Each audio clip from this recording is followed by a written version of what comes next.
পথ হারিয়ে ভুল রাস্তায় চলে যান ইরানি পর্যটক। সুযোগ পেয়ে ওই পর্যটককে আটক করে হামলা করে বসে একদল দুর্বৃত্ত।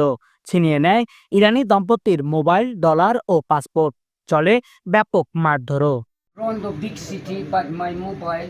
এ ঘটনা রংপুরের তারাগঞ্জের কুরসা ইউনিয়নের দক্ষিণ গরিরামপুরে ঘটে।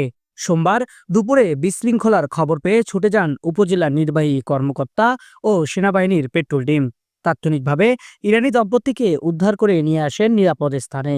গ্রামে আনুমানিক 12টা, সাড়ে 11টা থেকে 12টার দিকে আমার কাছে একটা কল আসে যে এখানে একটা অরাজকতার সৃষ্টি হচ্ছে এবং দুজন ফরেনার আছে।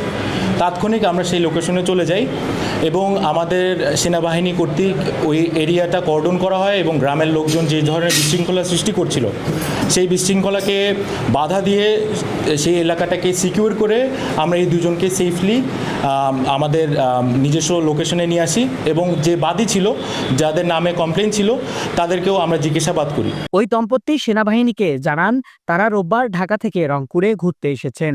গুগল ম্যাপ ব্যবহার করে নিজেরাই চালাচ্ছিলেন ভাড়া করা গাড়ি। এক পর্যায়ে ভুল রাস্তা দিয়ে তারাগঞ্জের কুরসা ইউনিয়নের দক্ষিণ গরিরামপুর নামে একটি গ্রামে ঢুকে পড়েন। এরপর তারা এলাকাবাসীর কাছে সাহায্য চান। তবে এলাকাবাসী তাদের সাহায্য না করে উল্টো মারধর করে ডলার, মোবাইল, একটি হাতঘড়ি ও পাসপোর্ট ছিনিয়ে নেন। যেহেতু তারা ফরেনার এবং তাদের ওই ধরনের এক্সপিরিয়েন্স নেই যে আসলে আমাদের এই রংপুরের ওই এরিয়ার মানুষ কতটুকু রিচ এবং কতটুকু নলেজেবল, তো সেখানে একটা ল্যাঙ্গুয়েজ ব্যারিয়ার ছিল। তো এই দুজন ভদ্রলোক এবং ভদ্রমহিলা তাদেরকে ডলার দেখায় এবং ডলার এক্সচেঞ্জের জন্য যখন বলে, তারা যখন বুঝতে না পারে তাদের বাসা পর্যন্ত যায়, বাড়ি পর্যন্ত ওই লোক নিয়ে যায় যে আপনি দেখেন আমার টাকা। তো তাদের যেহেতু টাকাটা পছন্দ না হয়, তো তারা যখন ব্যাক করতে থাকে তাদেরকে গ্রামবাসী ধরে এবং তাদের কাছ থেকে ডলার এবং তাদের মোবাইলটা নিয়ে যায়। এবং ওই পরিস্থিতিতে আমরা যাই এবং তাদেরকে ঠেকাই এবং তাদের যে ডিফেন্সিভ মেজার যেটা আমাদের মানে সেনাবাহিনী কর্তৃক নেওয়ার কথা সেটা নেই এবং ওখান থেকে তাৎক্ষণিক $100 ঘড়ি এবং তাদের পাসপোর্টগুলো আমরা উদ্ধার করতে পারি।